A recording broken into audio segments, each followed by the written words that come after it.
Chennai super Kings அணியின் முன்னாள் கேப்டனான தல தோனி அவர்கள் தற்போது துபாய் i103.8 என்ற தனியார் யூடியூப் சேனலுக்கு பேட்டி ஒன்று அளித்துள்ளார். IPL தொடரில் வெற்றிகரமான அணியாக திகழும் சென்னை சூப்பர் கிங்ஸ் அணி கடந்த சனிக்கிழமையன்று பெங்களூரு அணியுடனான போட்டியில் தோல்வியடைந்து பிளே ஆஃப் சுற்றுக்கும் தகுதி பெறாமல் வெளியேறியது. இந்த IPL தொடர் தொடங்கியதில் இருந்தே தோனிக்கு இதுதான் கடைசி IPL தொடர் என அவரது ரசிகர்களால் சமூக வலைதளத்தில் பேசப்பட்டு வந்தது. ஆனால் அதை பற்றி எந்த ஒரு அதிகாரப்பூர்வ தகவலும் தற்போது வரை வெளியாகவில்லை. மேலும் இந்த IPL தொடரில் ஒருமுறை கூட தோனி போட்டி நடப்பதற்கு முன்னும் பின்னும் எந்த ஒரு பேட்டியும் எந்த ஒரு இடத்திலும் அவர் பேசவில்லை. அவர் எப்போது பேசுவார் என அவரது ரசிகர்களால் எதிர்பார்க்கப்பட்ட நிலையில் தற்போது அவர் துபாய் i103.8 என்ற யூடியூப் சேனலுக்கு பேட்டி ஒன்று அளித்துள்ளார். அவருடன் சென்னை அணியின் தலைமை பயிற்சியாளரான ஸ்டீபன் பிளமிங்கும் சென்னையின் கேப்டனான ருத்ராஜ் கெய்க்வாடும் கலந்து கொண்டனர். அந்த போட்டியில் அவர் சென்னை அணியை பற்றியும் பேசியிருந்தார். அவர் அந்த சேனலில் பேசும்பொழுது ஏற்றத்தாழ்வுகளில் நீங்கள் ஒரு முன்னுதாரணமாக இருக்க வேண்டும். ஏனென்றால் நீங்கள் வெற்றி பெறும் போது இதைத்தான் செய்வோம் என்று சொல்வது மிகவும் எளிதானது.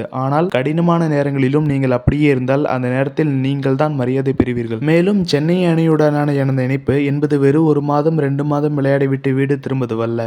சென்னை அணிதான் என் பலம், சென்னை அணிதான் எனக்கு ஒரு எமோஷன் என்று கூறியிருக்கிறார். அவர் அடுத்த தொடரில் விளையாடுவதை குறித்து அதிகாரப்பூர்வமாக அவர் தெரிவிக்கவில்லை என்றாலும் சென்னை அணியின் ரசிகர்கள் அவர் அடுத்த தொடரிலும் கண்டிப்பாக விளையாடுவார் என நம்பிக்கையுடன் சமூக தளத்தில் கூறி வருகின்றனர். மேலும் இது போன்ற செய்திகளை தொடர்ந்து பெற நமது சேனலை சப்ஸ்கிரைப் செய்யவும்.